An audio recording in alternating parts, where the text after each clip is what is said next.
네, 환영해 주셔서 진심으로 감사합니다. 최선을 다해서 이 복음을 또 분명하고 명확하게 그리고 친절하게 잘 설명해 드리기를 소망합니다. 하나님께서 오늘 말씀 들어온 모든 분들에게 구원의 은혜를 베풀어 주시기를 진심으로 바라고 소망합니다. 아멘이신가요? 네네, 감사합니다. 잠깐 좀 준비하겠습니다.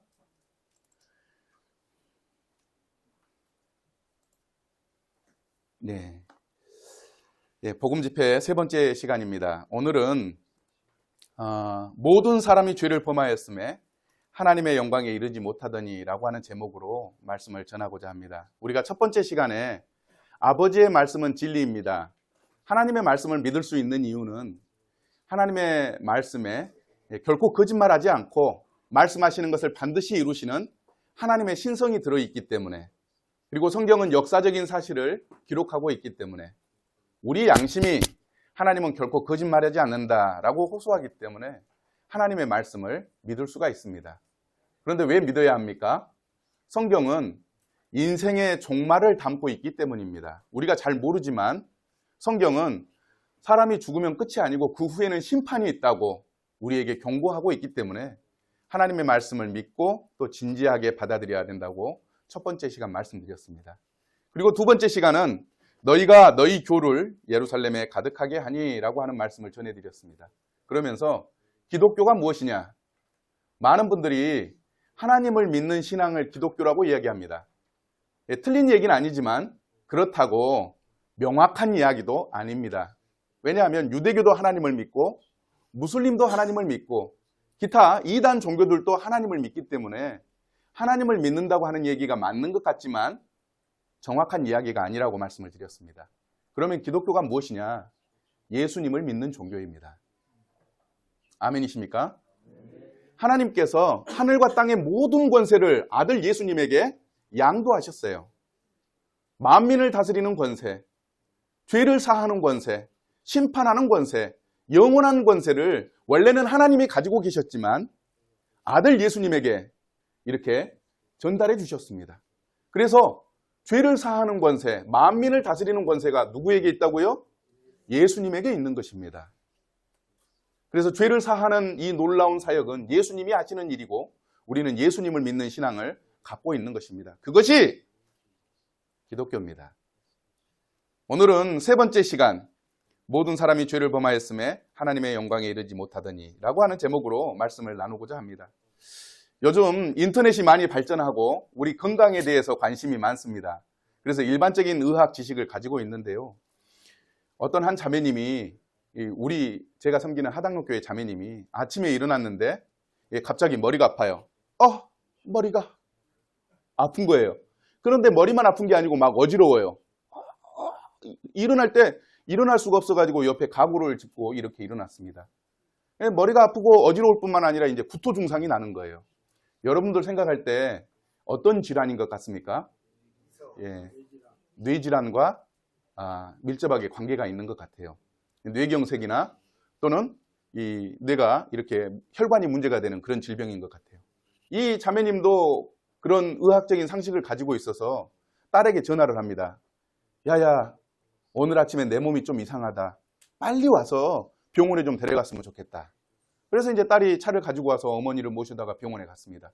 병원에 갔더니 의사에게 이제 자기의 증상을 얘기를 한 거죠. 그랬더니 의사가 머리가 아픕니까? 네. 어지럽습니까? 네. 구토 증상도 나나요? 네. 이게 아마 뇌질환 이 초기 증상 같은데 제가 약을 처방해 드릴 테니까 한번 드셔보세요. 약을 처방받아 왔습니다. 그런데 2, 3일 먹어도 나아지질 않는 거예요. 그래가지고 이제 저에게 기도를 해달라고 요청을 했습니다. 모든 사정을 다 들은 다음에 자매님, 남원에 명의가 한 분 계십니다. 서복주 내과라고 하는 명의가 계시는데 그분 찾아가서 한번 진찰 한번 받아보시죠. 그래서 이제 딸과 함께 이곳 남원에 와서 진찰을 받습니다. 그랬더니 이 명의께서 질문을 합니다. 머리가 아프시죠? 네. 어지러우시고요? 네. 구토 증상도 납니까? 네. 잠깐만 기다려보세요. 뇌경색이나 뇌질환 증상이긴 한데 하고 진찰을 하신 다음에 하는 말이 뇌질환이 아닙니다. 메니에르병입니다. 쉽게 말하면 귀병인데 귀가 아프면 똑같은 증상이 나옵니다. 제가 약을 처방해 드릴 테니까 한번 드셔보세요. 이 약을 처방받고 와서 2, 3일 먹었는데 증상이 많이 좋아지셨어요. 저 이 일을 생각하면서 우리 건강도 믿을 수 있는 의사에게 정확하게 진단을 받을 때 건강하게 오래 살 수 있습니다. 맞습니까? 네. 그러면 우리의 영혼도 정확한 진리를 말씀하시는 하나님 말씀에 정확하게 진단할 때 우리의 상태를 알 수 있고 또 정확하게 처방받을 수 있습니다. 그럴 때 영원한 생명을 얻고 하나님 나라를 소망할 수 있는 것입니다. 아멘이신가요? 그래서 저는 오늘 신뢰할 수 있는 의사의 정확한 진단과 정확한 치료를 받을 수 있도록 하나님의 말씀에 의해서 우리가 어떤 상태에 있는지 말씀드리고자 하는 것입니다. 2000년 전에 성경은 결코 거짓말하지 않는 하나님은, 진실을 말씀하시는 하나님은 우리가 죄인이라고 진단을 내리셨어요. 우리가 애써 듣지 않고 또 거절했기 때문에 몰랐던 것입니다. 하나님은 우리가 죄인이라고 선포하셨습니다. 말씀 함께 읽어볼까요? 시작.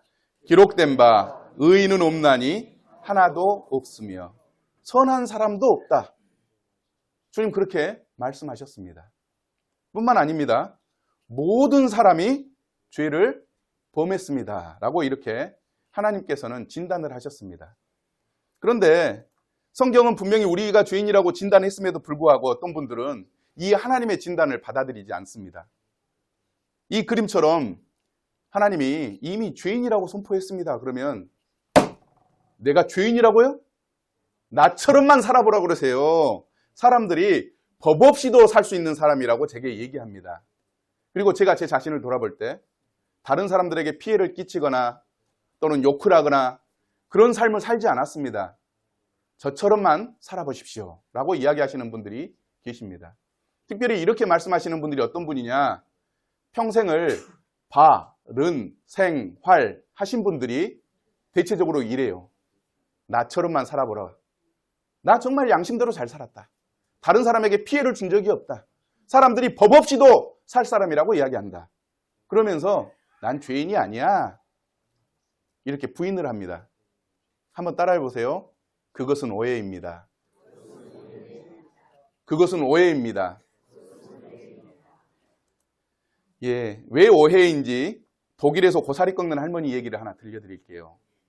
박정희 대통령이 우리나라를 이렇게 다스릴 때 우리나라 정말 가난했습니다. 전문용어로 이야기하면 똥구녕 찢어지게 가난했어요.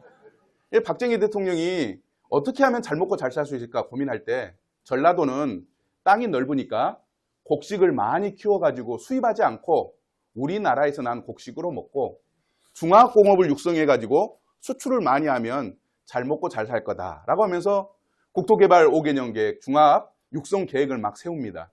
그런데 공장을 지으려면 뭐가 필요합니까? 돈이 필요해요, 돈이. 근데 돈이 없어요. 그래서 미국에게 돈 좀 빌려주세요. No. 일본 사람들에게 돈을 빌려주세요. 그랬더니 예, 아닙니다. 아무 나라도 돈을 안 빌려주는 거예요. 그런데 단 하나, 한 국가가 우리나라에 돈을 빌려줍니다. 어디였습니까? 독일에서 돈을 빌려줍니다. 그러니까 너무 고마워가지고 독일에 이 광산에서 일하는 파독 광부를 보내고 간호사들, 파독 간호사들을 이렇게 보냅니다. 이 이야기는 독일로 간호사를 갔던 분의 실제 이야기입니다. 이제 거기서 멋있는 독일 남자를 만나가지고 결혼해서 아들, 딸 낳고 잘 살고 있었어요. 그런데 이제 시골에 계신 어머니가 나이가 많으셔가지고 곧 돌아가시게 된 거예요. 그러니까 딸 마음이 어떤 마음이 들겠어요? 아이고, 우리 어머니 딸이 독일에서 얼마나 행복하게 사는지 보고 돌아가셨으면 좋겠다 생각하고 편지를 써서 비행기표를 넣어가지고 이제 고향에 보냅니다. 그랬더니 어머니가 그걸 바라보고 아이고 죽을지라도 이 딸이 어떻게 사는지는 한번 보고 와야 되겠다 하고 이제 비행기를 타고 독일에 가니까 공항에 사위, 딸, 손자들이 프랑카드 써가지고 할머니 환영합니다 하고 이제 환영회를 했어요. 환영회도 2, 3일 지나니까 이제 딸도 병원에 출근해, 사위도 직장에 나가, 손자, 손녀들 학교 가는 거예요. 집에 이제 덩그러니 앉아 있는데 심심하고 지루하잖아요. 아이고 TV나 봐야 쓰겠다 하고 TV를 딱 켰어요. 그랬더니 사람이 딱 나오더니 샬라샬라샬라 샬라샬라샬라 샬라샬라샬라 얘기를 하는 거예요. 도대체가 알아들을 수 없는 거예요. 그래서 할머니가 아이고 못 알아듣겠다 그러고 TV를 끄고 이제 밖에 나갔습니다. 그러면서 할머니들 할아버지들이나 만나야 되겠다 하고 갔더니 할머니 할아버지가 이렇게 있는 거예요. 그래서 아이고 반갑소 했더니 그곳에 있던 할머니 할아버지들이 쓱 뒤를 돌아보더니 샬라샬라샬라 샬라샬라샬라 알아들을 수가 없는 거예요. 그래서 이제 산보를 하기로 했습니다. 산보를 하다가 산을 이렇게 쓱 보니까 고사리가 엄청 자라고 있는 거예요. 이 할머니가 아이고 여기 사람들은 고사리를 모른갑다. 한국 할머니 고사리 얼마나 잘 캡니까? 들어가서 쑥쑥쑥 뽑는데 벌써 이 한 뭉탱이 이렇게 막 캐는 거예요. 그래야 집에 가서 삶아가지고 말리면서 우리 딸 육개장도 해주고 고사리 나물도 해줘야을 같다 하고 이제 한 것입니다. 다음 날도 산에 가가지고 고사리를 캐고 있는데 이상한 소리가 들려요. 경찰이 쓱 오더니 자기 앞에 딱 쓰더랍니다. 그러더니 경찰이 딱 내려 샬라샬라샬라 샬라샬라샬라 탁 잡으니까 할머니가 아이고 깜짝 놀래가지고 비명을 질렀습니다. 근데 외국 사람들 몸이 좋잖아요. 한번 잡히면 못 빠져나갑니다. 경찰차에 태워가지고 경찰서에 갔는데 경찰이 신분조회를 다 하더니 병원에 딸에게 전화를 한 거예요. 당신 어머니가 이 경찰서에 와 있으니까 모시고 가라. 그랬더니 이제 이 간호사가 급한 마음에 이 경찰서에 도착한 것이죠. 그랬더니 경찰이 설명을 합니다. 동네 주민들이 신고를 했습니다. 어떤 동양인 할머니가 산에서 이상한 일을 하고 있다고 신고가 들어와서 우리가 가서 봤더니 고사리를 꺾고 있었습니다. 모시고 가세요.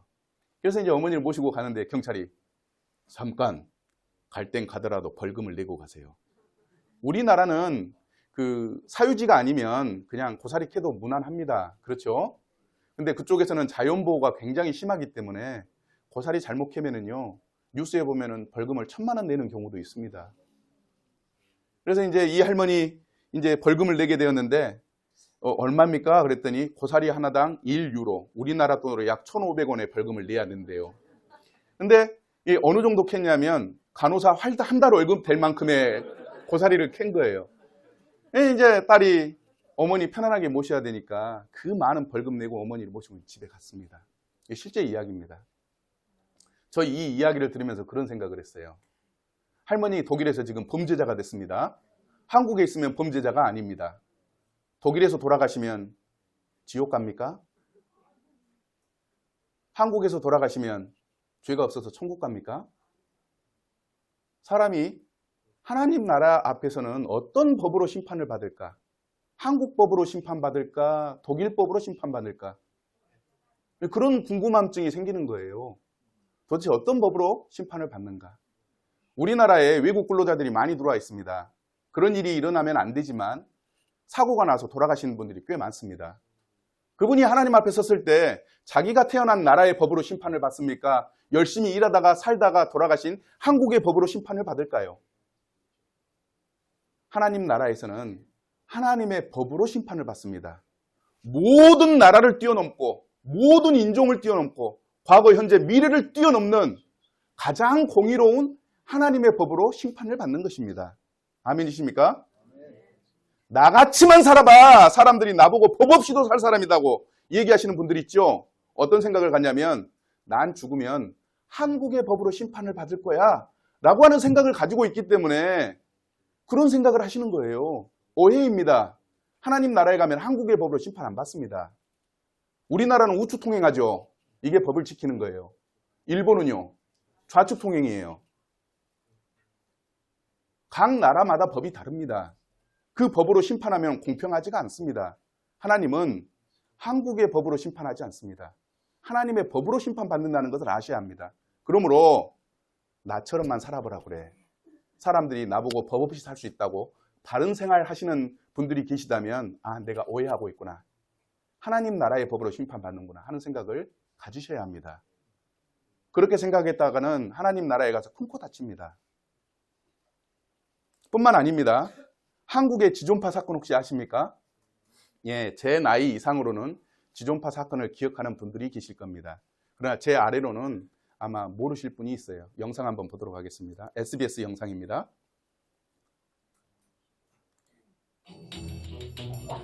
1994년 영광, 전라남도 영광에서 있었던 일입니다.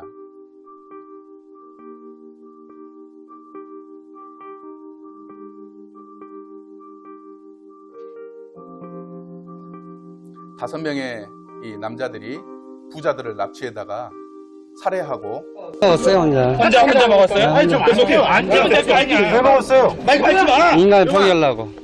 영광에 주택 하나를 구입해가지고 소각장도 만들고 하면서 이 납치한 사람을 살해해서 태워버리고 증거를 인멸했던 무서운 사건이었습니다. 그때 이제 여기에 나와 있는 것처럼 인육을 먹는 일도 있었어요.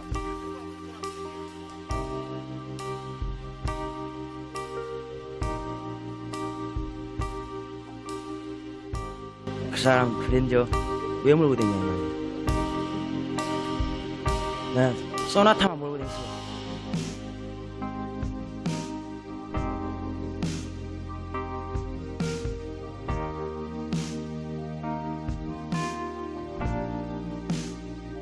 돈 있는 사람들 그랜저 몰고 다니면서 흙 튀기고 압구정등 얕아져. 내가 이렇게 가서 내 손 안에 못 죽여서 한이 되게.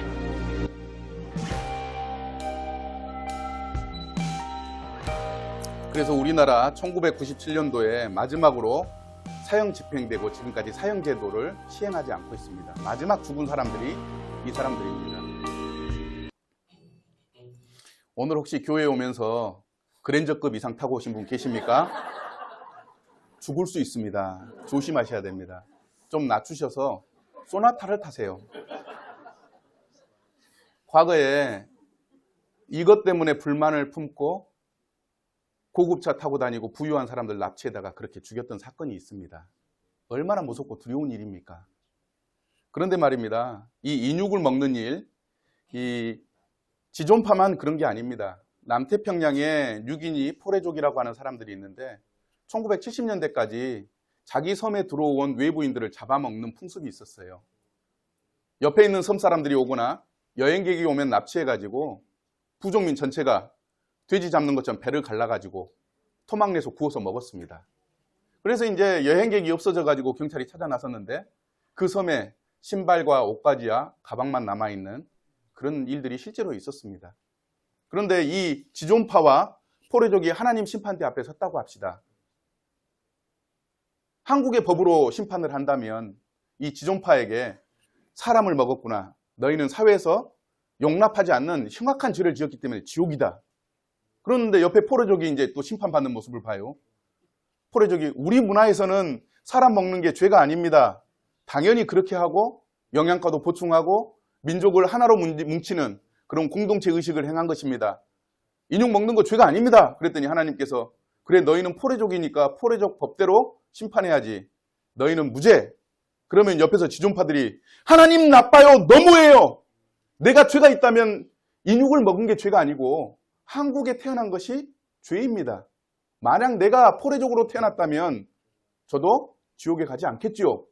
하면서 불만을 표시했을 것입니다. 그렇죠? 하나님은 우리가 살고 있는 나라의 법, 우리가 살고 있는 사회 문화의 윤리를 따라서 심판하시지 않는다는 거예요. 하나님의 공의로운 법으로 심판을 합니다. 그렇기 때문에 우리가 분명하게 알아야 합니다. 아, 내가 이 땅에서 잘 산다고 해서, 한국에서 착하게 산다고 해서 천국 가는 게 아니에요. 하나님 법에 천국 갈 사람이어야 천국에 가는 것입니다. 그런 사람만 있는 것이 아닙니다. 이후에 또 설명드리겠습니다만, 지금 이 시간에 천국의 법으로 심판을 받는다는 것을 알았다면 우리가 이렇게 고백해야 합니다. 우리나라 한국법을 잘 지켰기 때문에 착한 사람으로 천국에 갈 수 있다고 생각했는데 잘못된 생각이야. 나는 천국의 공의로운 법 앞에 서야 한다는 것을 알게 되었어 라고 솔직하게 인정하실 때 하나님이 구원의 은혜를 베푸십니다. 이렇게 불만을 표시하는 사람만 있을 뿐만 아니라 이렇게 얘기하시는 분들도 있어요.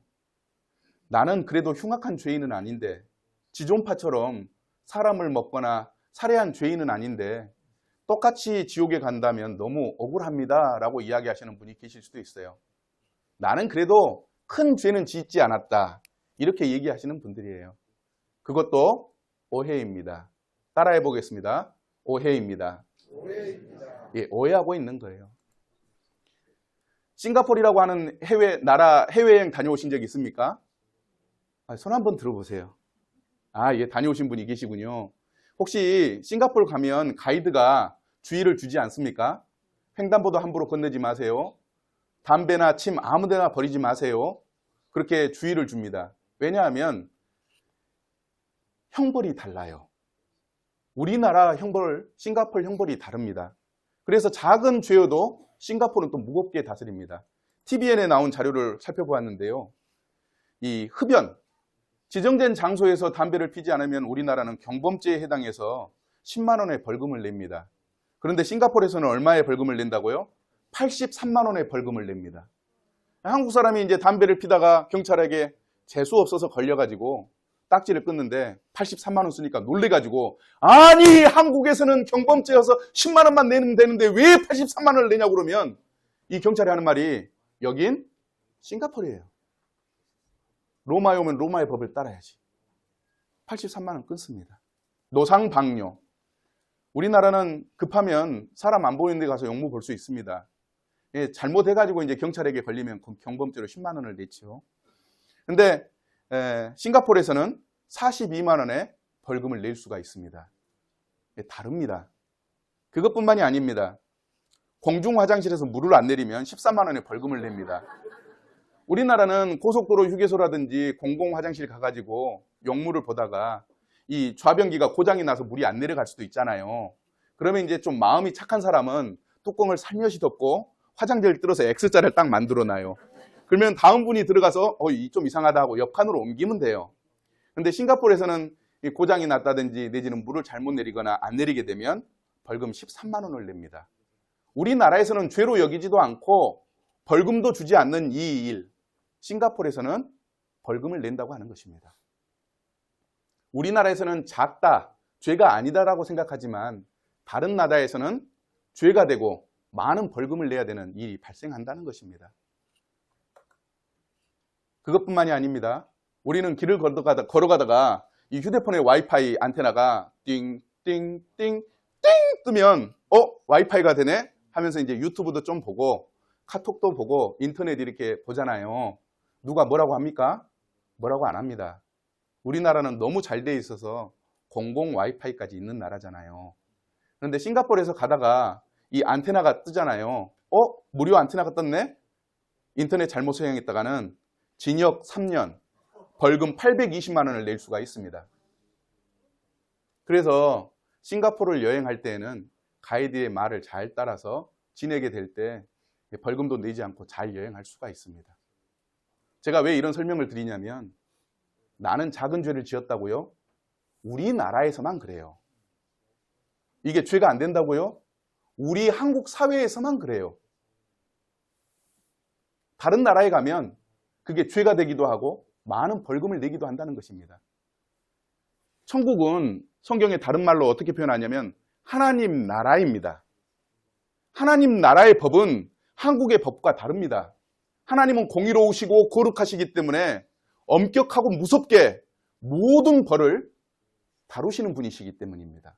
그래서 나는 작은 죄를 범했기 때문에 지옥 가는 게 억울해요 라고 얘기하시는 분들은 오해하고 있는 거예요. 아시겠습니까? 그래서 하나님의 법으로 심판을 받는다. 하나님 나라의 법은 우리가 사는 한국의 법과는 다르다라고 하는 이해를 가지고 이제 말씀을 시작하도록 하겠습니다.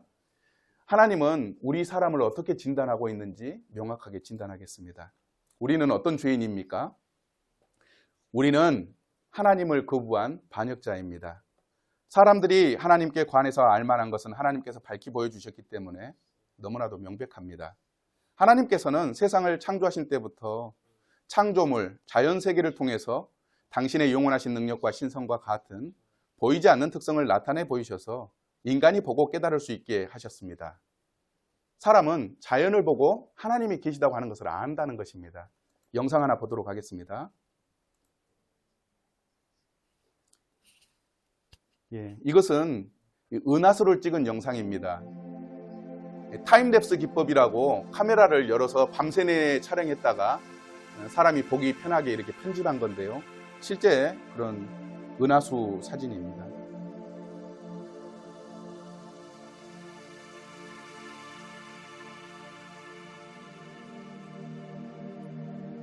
잘 보이십니까? 네.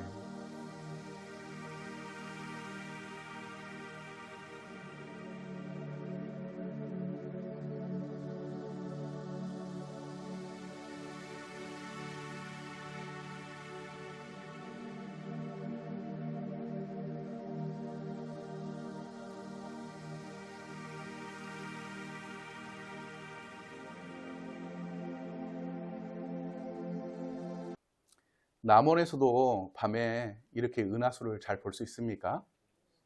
예, 좋은 도시에 살고 계시네요. 목포는 아파트 불빛, 가로등 때문에 이런 은하수를 볼 수가 없습니다. 제가 강릉 명주로교에서 복음을 전할 때 이 영상 함께 봤거든요. 그때 이제 휴전선에서 근무하는 병사가 휴가 나와가지고 복음 집회에 참석했는데 이 영상 보여주니까 좋아하더라고요. 본인이 밤새 근무 서면서 봤던 하늘하고 똑같답니다. 하늘에 별이 쏟아지더라고 그 얘기를 하더라고요. 우리가 이제 빛이 없는 이 섬 해변가에 앉아가지고 하늘을 보면서 이 은하수가 떠 있는 모습을 보면서 저 많은 별 그냥 생기지는 않았을 거야. 도대체 누가 만들어서 저렇게 달아놓았을까? 고백하면서 저 별은 나의 별, 저 별은 너의 별. 그러면서 사랑을 속삭였지 않습니까? 벌써 이 이야기 속에 하나님께서 온 우주와 만물을 만드셨구나 하는 것들을 아는 것입니다. 교회 다니지 않는 할머니가 하나님 결코 거짓말하지 않지. 봄이 가고 여름이 오고 가을이 오면 곡식이 열려서 우리가 먹고 사는 것 아니야? 자연을 볼 때 하나님이 계시는 것을 알고 있지만 하나님을 믿지 않고 외면하는 것, 이건 하나님 나라에 있어서 가장 큰 범죄입니다. 그래서 에레미야 2장 13절 이사야 말씀에 이런 말씀이 있어요. 함께 읽어볼까요? 시작. 내 백성이 두 가지 악을 행하였나니 곧 그들이 생수에 근원되는 나를 버린 것과 스스로 웅덩이를 판 것인데 그것은 그 물을 가두지 못할 터진 웅덩이들이니라. 하늘이여 들으라, 땅이여 귀를 기울이라. 여호와께서 말씀하시기를 내가 자식을 양육하였거늘 그들이 나를 거역하였도다. 소는 그 임자를 알고 나귀는 그 주인의 구유를 알건만은 이스라엘은 알지 못하고 나의 백성은 깨닫지 못하는도다 하셨도다. 슬프다 범죄한 나라요 허물진 백성이요 행악의 종자요 행위가 부패한 자식이로다. 그들이 여호와를 버리며 이스라엘의 거룩하신 이를 만홀히 여겨 멀리하고 물러갔도다. 예, 하나님은 우리가 하나님이 계시는 것을 알고 있고 그럼에도 불구하고 믿지 않는다는 것을 하나님은 이미 알고 있습니다. 그래서 우리는 왕이신 하나님을 거부한 반역자입니다. 그런데 우리나라는 그 민주주의잖아요. 그죠? 그래서 대통령도 비판하고 욕할 수 있습니다. 그런데 우리나라만 그래요, 사실은. 바로 옆 나라에 가면 왕을 모독하면 무서운 형벌을 받는 나라들이 많습니다. 특별히 태국입니다. 태국은 아직 왕이 다스리는 나라거든요. 헌법 제6조와 형법 112조에 의해 왕을 모독하거나 비판할 수 없다라고 합니다. 2024년 1월 19일 헤럴드 경제지에 나온 뉴스입니다. 태국 사람 몽권 띠라콘이라고 하는 30세 남성이 페이스북에 군주제를 비판하는 게시물 27개를 올려가지고 왕실 모독 혐의로 몇 년형을 받았다고요? 50년형을 받았습니다. 우리나라에서는 있을 수 없는 일이에요. 왜냐하면 우리나라는 대통령도 비판하고 욕할 수 있거든요. 그런데 태국은 왕을 이렇게 모욕하면 50년형을 받습니다. 뿐만 아닙니다. 2021년 1월 19일 KBS 뉴스에 나왔습니다. 안찬피라고 하는 사람이 왕실과 국왕을 모독하는 내용을 담은 음성 파일을 여러 차례 공유해서 징역 43년형을 받았습니다. 왕을 모독하는 것은 대단히 큰 죄입니다. 사람이 사는 세계에서도. 하나님 나라에서 하나님을 모독하고 하나님을 믿지 않는다? 가장 큰 죄입니다. 태국뿐만이 아닙니다. 영국, 일본, 사우디아라비아, 북한. 특히 북한은 이 김씨 일가를 모독하면 사람 세워놓고 대포로 쏴서 흔적을 찾지 못하게 합니다. 가족들은 쥐도 새도 모르게 끌려가가지고 정치 수용소에 들어가게 됩니다. 두려워하십시오. 하나님을 믿지 않았다면 가장 큰 죄를 범하고 있구나 하는 것들을 우리가 아셔야 된다는 것입니다. 두 번째, 우리는 전과자, 상습범, 현행범입니다. 전과자는 과거에 죄를 지었던 사람을 전과자라고 합니다. 맞습니까? 우리 과거에 죄 안 지었나요? 지었습니다. 상습범, 같은 죄를 반복해서 지은 사람을 상습범이라고 합니다. 어제 지은 죄 오늘 또 짓고, 오늘 지은 죄 오늘 오후에 또 짓고, 오늘 지은 죄 내일 또 짓습니다. 우리는 상습범입니다. 현행범, 지금 짓고 있는 사람을 현행범이라고 합니다. 이것은 로마서 1장 29절에 나온 죄인데요. 하나님을 거역한 죄. 그래서 하나님을 거역하기 때문에 음행을 행할 뿐만 아니라 이와 같은 21가지의 죄를 행한다고 기록합니다. 여기에 적어져 있는 많은 죄들, 모든 불의, 추악, 탐욕, 악의가 가득한 자요, 시기, 살인, 분쟁, 사기, 악독이 가득한 자요, 수군수군하는 자요, 비방하는 자요, 하나님께서 미워하시는 자요, 능욕하는 자요, 교만한 자요, 자랑하는 자요, 악을 도모하는 자요, 부모를 거역하는 자요, 우매한 자요, 배약하는 자요, 무정한 자요, 무자비한 자라. 빨간색으로 써놓은 것은 설명하기 위해서입니다. 사기, 다른 사람을 속이는 것입니다. 우리는 속고 속는 세상을 살고 있습니다. 그리고 큰 피해를 입지 않으면 죄로 여기지 않기도 합니다. 그러나 하나님의 법에 있어서는 사기를 행하는 자는 사형에 해당한다고 하나님이 정하셨습니다. 우리 여기 계신 어머님들, 남편들을 얼마나 많이 속이셨습니까? 그죠? 비상금 숨겨놓고 없다고 이야기를 하고 다 우리는 웃으면서 얘기할 수 있어요. 그러나 하나님의 법에 있어서는 사형에 해당하는 죄입니다. 남편들, 우리 자녀들, 부모님, 선생님, 친구들 얼마나 많이 속였습니까? 다 사형에 해당하는 죄입니다. 수군수군하는 자, 전문 용어로 얘기하면 뒷담화 깐다. 수군수군한다는 것은 뒤에서 뒷담화 까는 거예요. 지금은 좀 덜하지만 옛날에 우리 어머니들 우물가에서 빨래하면서 시아버지, 시어머니, 제일 미운 시누이, 남편은 더 나쁜 놈 그러면서 뒷담화 까면서 살았어요. 왜? 그게 스트레스를 해소하는 방법이었기 때문에. 그러면 옆에 있던 김씨네도 그렇지, 맞아 그러면서 같이 이제 뒷담화를 했습니다. 그게 이제 삶의 애환이었기 때문에 죄로 여겨지지 않았습니다. 그것뿐입니까? 우리 남자들 직장생활 가면 그 사람만 없으면 직장생활 잘할 것 같은데 그놈이 꼭 있습니다. 그래서 사표 내고 다른 회사 가면 잘할 것 같아서 그 회사에 가면 똑같은 사람이 꼭 있습니다. 저놈만 없으면 회사는 잘할 것 같은데 퇴근해서 이제 직장 동료들하고 테이블에 앉아서 술 한잔 하면서 그놈만 없으면 진짜 좋을 텐데 하면서 뒷담화합니다. 이게 샐러리맨이 스트레스를 푸는 방법이었어요. 우리 학생들 안 좋은 선생님 뒤에서 독사, 마녀 그러면서 뒷담화 까잖아요. 그래서 나중에 졸업하고 나서 만날 때 독사 아직 있냐? 그놈 나쁜 놈이었어 그러면서 뒷담화 까는 거예요. 근데 그게 하나님의 법에서는 사형에 해당한다고요. 사형에 해당한다고요. 사형에. 두려워해야 합니다. 능욕하는 자, 다른 말로 이야기하면 욕하는 겁니다. 16을 영어로 뭐라고 그럽니까? 16, 17을 17, 18을 18이라고 그래요. 제가 이제 차를 타고 운전하는데 옆에 차가 깜빡이도 안 켜고 훅 들어오면 이 18 그런 마음이 막 절로 나옵니다. 그러다가 속으로 아이고 내가 하나님 믿는 사람인데 18 여기서 되나? 하나님 저를 용서해 주세요. 제가 그러면 안 되는데 하면서 회개합니다. 또 우리 여름에 수박 먹으면서 수박 먹을 때 씨가 걸리니까 씨를 뱉잖아요. 아유 수박 씹어라, 수박 씹어라, 수박 씹어라 그러면서 수박 먹지 않습니까? 제 머리카락 색깔이 무슨 색깔입니까? 흰색이요? 아니에요. 그레이색이야. 그레이색이라고요. 우리 그러면서 농담 삼아 욕도 하고 또 그 다음에 그냥 나도 욕을 하고 상대방도 욕하고 그래서 이제 저는 운전할 때 창문을 절대 안 내립니다. 왜냐하면 목포에서 이제 극동방송 사역하고 있다 보니까 얼굴이 이제 이렇게 나가게 되면 이 원성을 사게 됩니다. 그래서 절대 유리창 문을 안 내립니다. 아마 남원도 지역사회이고 다 알기 때문에 조심해야 될 거예요. 그런데 이 욕하는 거 하나님 앞에서 사형에 해당하는 죄입니다. 부모를 거역한 죄, 우리 청소년들 기억하시기 바랍니다. 컴퓨터 1시간만 할게요. 엄마가 아빠가 1시간 이렇게 한 다음에 이제 다른 일 해야지 하면은 10분만 더 할게요 하면서 이 부모를 거역하는 일들 많습니다.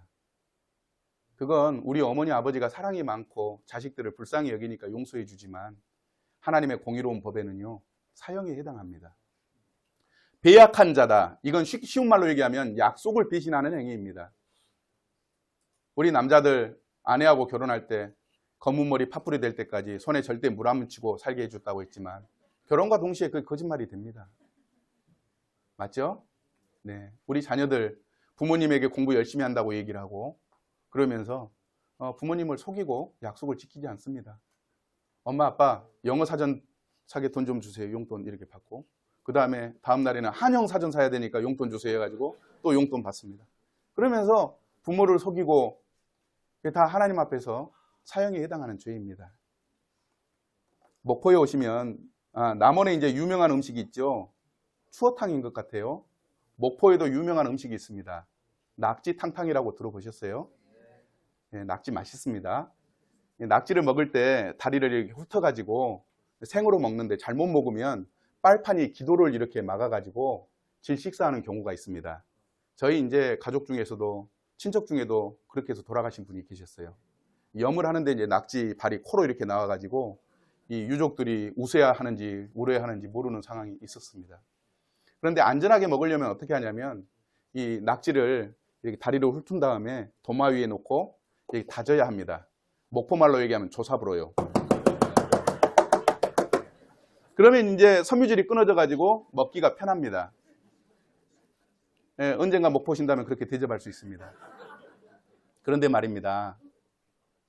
이 같은 일을 행하는 자는 사형에 해당한다.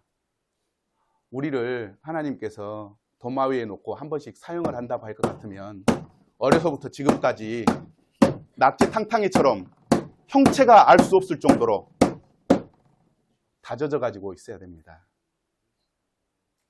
이게 하나님의 두려운 법입니다. 그것뿐만이 아닙니다. 나는 너희에게 이르노니 음욕을 품고 여자를 보는 자마다 이미 마음에 간음했다. 남자에게 하는 얘기 같지만 남녀 모두에게 포함된 얘기입니다. 그래서 남성분들 3초 이상 여성분들을 바라보지 마십시오. 우리가 마음으로 품는 죄도 하나님은 다 알고 계십니다. 요즘 여성들도 이런 마음의 죄를 많이 품는 것 같아요. TV를 보면 이 가슴이 나오고 배에 왕자가 생겨진 남자들이 이렇게 딱 나와서 폼을 잡고 있으면 아이고 좋다 하시는 분들 꽤 계시더라고요. 예, 하나님이 다 보고 계시는 죄입니다. 함께 읽어보겠습니다. 시작. 그들이 이 같은 일을 행하는 자는 사형에 해당한다고 정하심을 알고도 자기들만 행할 뿐 아니라 또한 그런 일을 행하는 자들을 옳다 하는 하나님께서 사형이라고 정하셨어요. 결코 거짓말하지 않는 하나님, 말씀하시면 반드시 지키시는 그 하나님이 사형이라고 정하신 것입니다. 우리는 하나님께서 보고 있는데도 지금까지 많은 죄를 반복적으로 저질러 왔습니다. 하나님은 모든 것을 알고 계십니다. 우리는 전과자, 상습범, 현행범입니다. 또 우리는 예수님의 불신자, 핍박자입니다.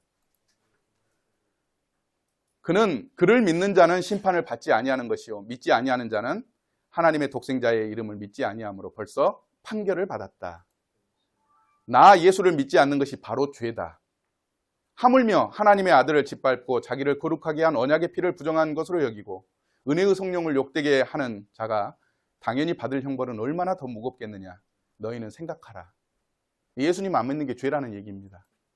외국인들이 한국에 오면 놀라는 것 중에 하나가 밤에 빨간색 십자가가 그렇게 많이 있는 것을 보고 놀란대잖아요. 다른 말로 이야기하면 예수님을 믿을 수 있는 환경이 잘 조성된 곳이 한국입니다. 또 곧 다가옵니다. 크리스마스가 있는데 한국은 국경일로 정했어요. 그래서 이날 온 나라가 쉽니다. TV로 예수님을 믿을 수 있도록 관련된 영화나 영상들을 보여줍니다. 또 패션 오브 크라이스트라든지 뭐 핸델의 메시아라든지 많은 문화 활동이 예수님을 믿을 수 있는 환경으로 인도하고 있습니다. 뿐만 아닙니다.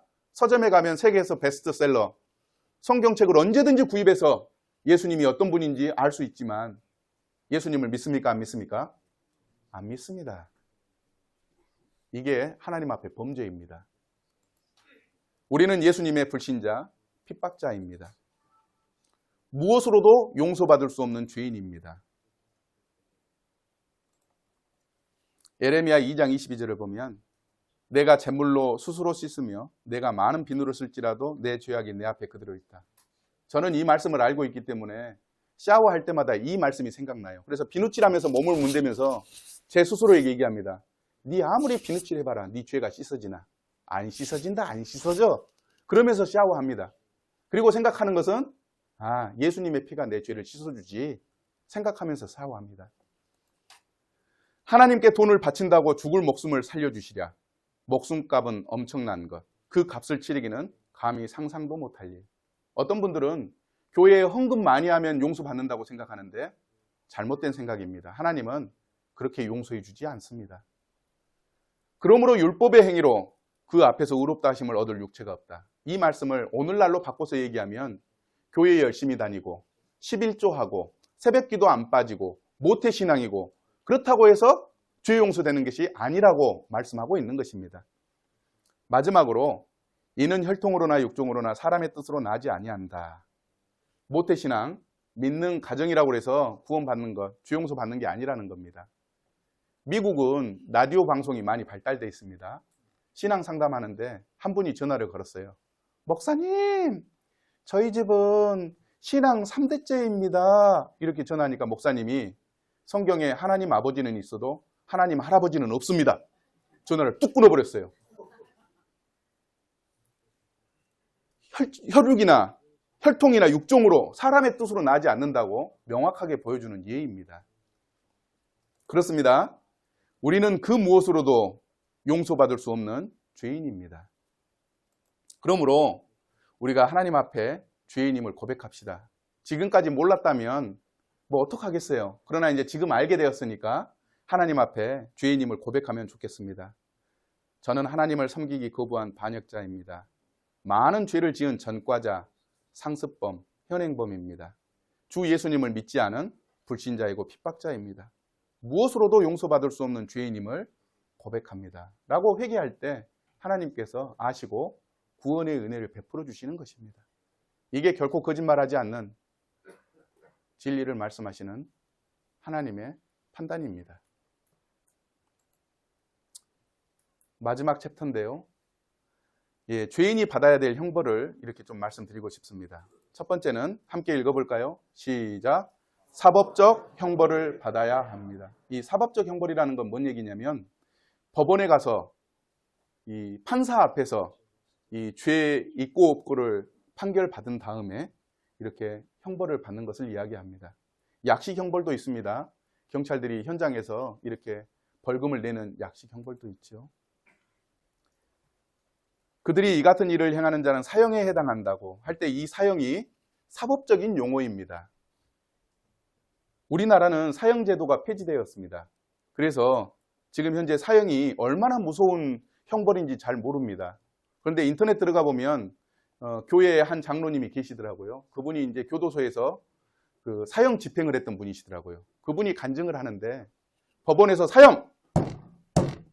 하면 그 흉악한 죄인도 눈이 풀리고요. 다리에 힘이 없어가지고 주저앉는답니다. 그래서 사형이라고 하는 선포가 두려운 것입니다. 또 교도소에서 사형시키는 날 있지 않습니까? 이 사형수들이 못 걸어갑니다. 그러니까 교도관들이 양쪽에서 팔을 끌고 끼어가지고 끌고 가기도 하고 어떤 분은 끌려가면서 오줌을 싸기도 하고 우리는 사형제도가 없으니까 쉽게 이야기합니다. 그러나 사형은 정말 무서운 형벌입니다. 조선시대에도 사형제도가 있었는데 그 사형제도가 얼마나 무서운지 한번 좀 보도록 하겠습니다. 조선시대 때 사형법 중에 거열형이라고 하는 이 형벌입니다. 형을 집행하라! 형을 집행하라! 예!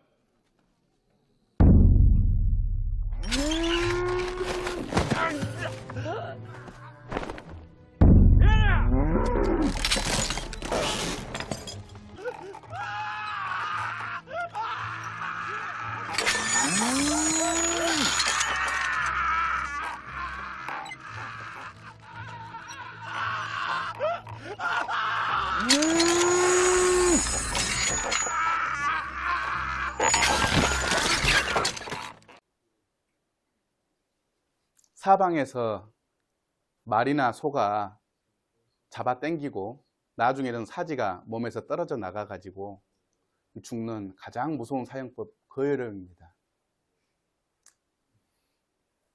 하나님께서 말씀하시기를 이같이 행하는 자는 사형에 해당한다고 사법적으로 벌 받아야 된다고 말씀하십니다. 십자가는 교회를 알리는 심벌이 아닙니다. 십자가는 사형 틀이에요. 주전 73년에서 71년 그즈음에 노예전쟁이 많이 일어났는데 그 중에 3차 노예전쟁, 스파르타쿠스의 난이라고 그랬습니다. 이 로마의 노예들이 반란을 일으켜가지고 대항을 했는데 처음에는 노예군이 이겼어요. 근데 로마군이 전쟁을 위해서 준비한 군대 아닙니까? 시간이 지나면서 로마군이 노예군을 이겨갔습니다. 그래서 나중에 노예군이 6천 명이 남았어요. 이 노예군이 모여가지고 우리라도 살아야 되는 것 아니냐. 로마군에 항복하자. 그러면 목숨이라도 살려주겠지 하고 이제 로마군에게 항복합니다. 그런데 로마군이 이 6천 명 다 십자가에 못 박아버렸습니다. 로마로 들어오는 길 수십 킬로에 6천 명을 다 십자가에 못 박아가지고 길 양편에 세워놓은 거예요. 그 길을 들어갈 때 사람들은 덜덜덜 떨고 무서워했습니다. 십자가는 로마 시대 때 가장 무섭고 가장 잔인하고 가장 고통스러운 그런 사형법이었습니다. 그러니 로마서 1장 32절 이 같은 일을 행하는 자는 사형에 해당한다. 이것은 가장 무섭고 고통스러운 가장 수치스러운 이 사형 받는 것을 의미합니다. 우리는 하나님 앞에 모두 죄인이고 사법적 형벌을 받아야 될 죄인입니다. 두 번째, 죄의 값을 보상해야 됩니다. 차를 타고 가다가 교통사고가 났어요. 경찰이 와가지고 누가 잘못했는지 판결한 다음에 사법적인 형벌, 약식으로 이제 벌금도 내고 조소도 받고 합니다. 그렇다고 해서 사건이 끝납니까? 아니에요. 내가 잘못했으면 상대편의 차를 고쳐줘야 됩니까? 말아야 됩니까? 고쳐줘야 돼요. 그 상대편이 병원에 입원했으면 병원비도 줘야 되고 하루 일당을 계산해서 누워있는 날수만큼 돈을 보상해줘야 됩니다. 이게 보상적 형벌입니다. 성경에 보니까 함께 읽어볼까요? 시작. 죄의 싹은 사망이요 하나님의 선물은 그리스도 예수 우리 주 안에 있는 영생이라. 죄를 지으면 보상을 해줘야 되는데 그 죄에 대한 보상이 죽음입니다. 뿐만 아닙니다. 종교적인 형벌을 받아야 합니다. 율법에 따르면 거의 모든 것이 피로 깨끗해집니다. 그리고 피를 흘림이 없이는 죄를 사함이 이루어지지 않습니다. 하나님 앞에서도 죄를 용서받아야 합니다. 죄를 용서받기 위해서는 반드시 피를 흘려야 합니다. 영상을 하나 보도록 하겠습니다.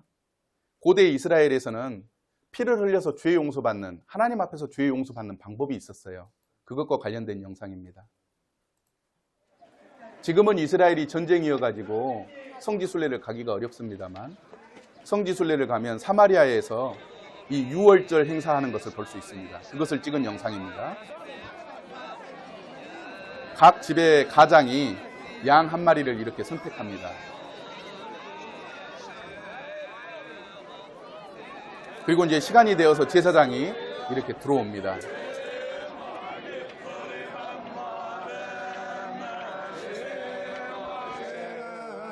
그리고 이제 가장들은 가족들의 모든 죄를 씻기 위해서 양이 이 피를 흘리게 하는 그런 행사입니다.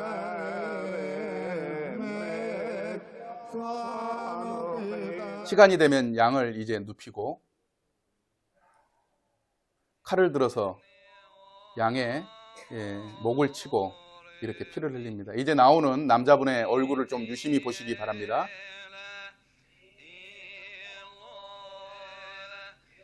슬퍼하고 눈물 흘리는 모습을 보십니까? 우리나라는 피를 흘려서 용서받는 그런 문화나 역사가 없기 때문에 이게 얼마나 가슴 아프고 슬픈 일인지 잘 모릅니다. 지금 보니까 눈물을 흘리신 분이 한 분도 안 계시네요. 근데 이스라엘 사람들은 이 의미를 그대로부터 알고 있기 때문에 야, 네가 죄가 없고 죽지 않아도 되는데 내 죄를 씻기 위해서, 내 가족의 죄를 씻기 위해서 피를 흘리는구나 하면서 이 피를 흘리고 가슴 아파하고 눈물 흘리는 장면이 나오는 것입니다. 율법에 따르면 거의 모든 것이 피로 깨끗해집니다. 그리고 피를 흘림이 없으면 죄사함이 이루어지지 않는다고 말씀하고 있습니다. 또 마지막으로 영원한 형벌을 받아야 합니다. 영원히. 어떤 형제님이 저에게 그런 얘기를 해주셨어요. 성경을 읽다가 영원이라고 하는 단어가 나오면 영원이라고 읽으면 안 된대요. 어떻게 읽어야 되느냐? 야,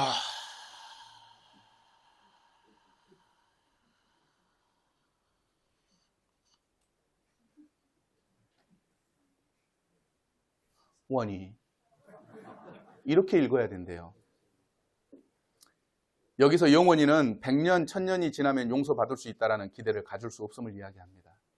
마치 이렇게 표현할 수 있습니다. 제가 지옥에 갔는데 100년 동안 온갖 고통을 다 당하다가 100년이 됐을 때 하나님 앞에서 이를 앙당 물고 하나님이 계신 걸 이제 알았습니다. 한 번만, 딱 한 번만 용서해 주시면 제가 하나님 정말 잘 섬기겠습니다. 딱 한 번만 용서해 주십시오. 간절히 간구해도 다시는 기회가 주어지지 않는다고 하는 의미를 담고 있습니다. 그러면 기회는 언제 있느냐? 살아있는 지금 이때가 하나님으로부터 죄 용서함 받고 구원받을 수 있는 시기입니다.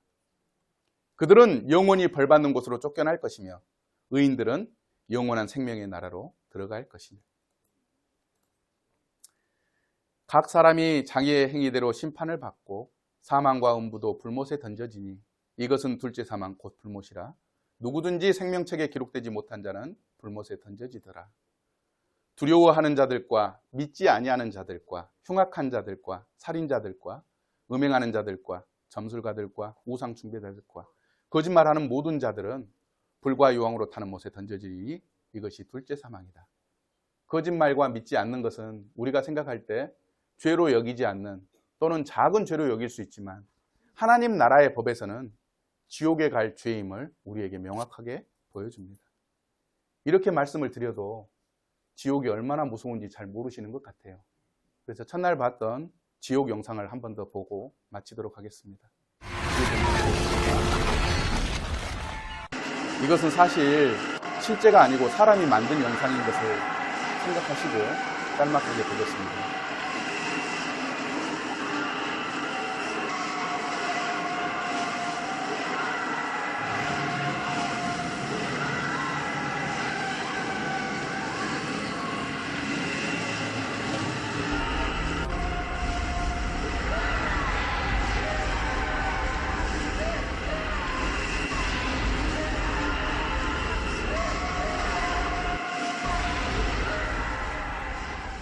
우리를 지으신 하나님, 우리의 왕이신 하나님을 믿지 않고 그 아들 예수 그리스도를 믿지 않고 죄를 과거에도 지었고 반복적으로 짓고 지금도 짓고 있고 그래서 영원히 용서받을 수 없는 죄인임을 우리가 인정할 때 하나님의 정확한 진단을 받아들일 때 살 길이 생깁니다. 아멘이신가요? 네. 저는 이 시간 결코 거짓말하지 않는 하나님의 말씀으로 우리 인간이 어떤 상태에 있는지를 정확하게 진단했습니다. 신뢰할 수 있는 의사처럼 하나님의 법은 우리가 사형, 사망, 피 흘림, 영원한 지옥에 가야 할 죄인임을 정확하고 분명하게 진단한 것입니다. 우리는 어떤 자세를 가져야 할까요? 하나님의 공의로운 법 앞에 우리가 용서받을 수 없는 죄인임을 인정합시다. 우리는 사형, 사망, 피 흘림의 형벌, 그리고 영원한 지옥 형벌을 받아야 할 죄인임을 인지합시다. 그리고 하나님 앞에 기도하세요. 하나님, 저를 불쌍히 여겨주세요. 저를 구원해 주세요. 하고 하나님 앞에 간절히 기도할 때 모든 것을 듣고 하시는 하나님께서 구원의 은혜를 베풀어 주실 것입니다. 두 번째 시간에는 그 정확한 처방을 이제 교제하도록 하겠습니다. 잠깐 10분 쉬셨다가 두 번째 시간 정확한 처방을 친절하고 또 명확하게 전달해 드리기를 소망합니다. 경청해 주셔서 감사합니다.